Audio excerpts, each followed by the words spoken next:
বাংলাদেশ জাতীয়তাবাদী ক্রীড়া উন্নয়ন দলের আত্মপ্রকাশ উপলক্ষে মহান বিজয় দিবসের আলোচনা সভা ও বিএনপির চেয়ারপারসন, সাবেক প্রধানমন্ত্রী এবং জাতীয় ঐক্যের প্রতীক দেশনেত্রী বেগম খালেদা জিয়ার সুস্থতা ও রোগমুক্তি কামনায় দোয়া মাহফিল অনুষ্ঠিত হয়েছে।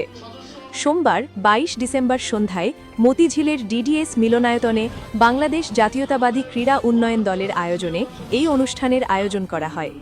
অনুষ্ঠানে প্রধান অতিথি হিসাবে বক্তব্য রাখেন বাংলাদেশ জাতীয়তাবাদী যুব দলের সাবেক সাংগঠনিক সম্পাদক মোহাম্মদ ইসহাক সরকার। তিনি বলেন, ক্রীড়া অঙ্গনের মাধ্যমে জাতীয়তাবাদী শক্তিকে আরও সুসংগঠিত করতে এই নতুন সংগঠন গুরুত্বপূর্ণ ভূমিকা রাখবে।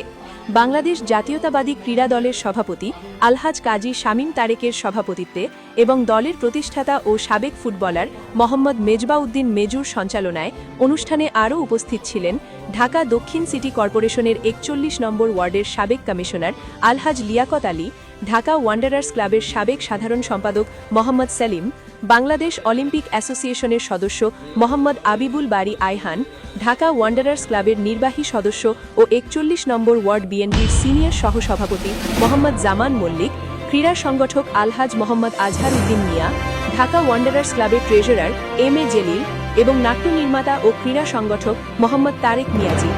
দোয়া মাহফিল পরিচালনা করেন কারি খন্দকার শহীদুল্লাহ। অনুষ্ঠানের শেষ পর্বে বাংলাদেশ জাতীয়তাবাদী যুবদলের সাবেক সাংগঠনিক সম্পাদক মোহাম্মদ ইসহাক সরকার দলের পৃষ্ঠপোষক হিসেবে আলহাজ কাজী শামীম তারেককে সভাপতি এবং সাবেক ফুটবলার মোহাম্মদ মেজবাউদ্দিন মেজুকে সাধারণ সম্পাদক করে বাংলাদেশ জাতীয়তাবাদী ক্রীড়া উন্নয়ন দলের ১১ সদস্য বিশিষ্ট আংশিক কমিটি ঘোষণা করেন। আমাদের এই কমিটির সহসভাপতি ধন্যবাদ ভাইকে বিদেশে পাঠিয়েছেন। সহসভাপতি কমিটি মাসুদ রানা, ফুটবলার মাসুদ রানা ভাই আছেন এখানে। আচ্ছা, উনি অনুপস্থিত হবেন। সাধারণ সম্পাদক মোহাম্মদ মেজবাউদ্দিন মেজু ভাই, মেজবাউদ্দিন মেজু ভাইকে ধন্যবাদ জানাই। উপর একটা বক্তা এবং ভালো খুশি বক্তা, খুব সুন্দর সামনের ভাষায় কিন্তু বক্তব্য রেখেছেন। লোকে কিন্তু সম্পাদকের কাছে আছে, যারা সম্পাদক সুন্দর